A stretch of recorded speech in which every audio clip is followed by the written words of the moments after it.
તેણે સફરજનને ઘરમાં મૂક્યું અને ડાળી પર બેસી ગયો. થોડી વારમાં ટીનુ ચકલી ત્યાં આવી ગઈ.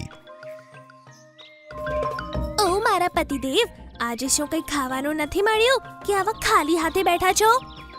અરે ઘરની અંદર જઈને જો તો મારી જાન, તારા માટે એવી સરપ્રાઈઝ લાવ્યો છું કે એ જોઈને બૂમ પાડી દઈશ. તેની વાત સાંભળી ટીનુ ચકલી ઘરની અંદર ગઈ. તે જ વખતે આ ત્રણેય જણા બધું છુપાઈને જોતા હતા.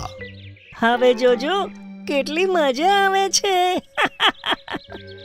વાંદરાએ કંઈક વિચારીને છડી ઘુમાવી. ત્યાં જ ટીનુ ચકલીના ચીસનો અવાજ છેક બહાર સુધી સંભળાયો.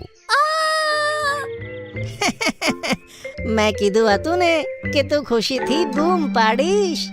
ત્યાં જ ટીનુ ચકલી બૂમ પાડતી ઘરની બહાર નીકળી અને તેની પાછળ કાલુ કાગડો પણ બહાર આવ્યો. ટીનુ, આખરે તું મારા હાથમાં આવી જ ગઈ.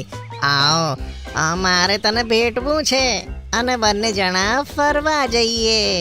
અરે, આ સફરજનની જગ્યાએ કાલુ કાગડો ક્યાંથી આવ્યો? સૌથી આગળ ટીનુ, તેની પાછળ કાલુ કાગડો અને તેની પાછળ મિંકુ ચકલો ઉડતા હતા.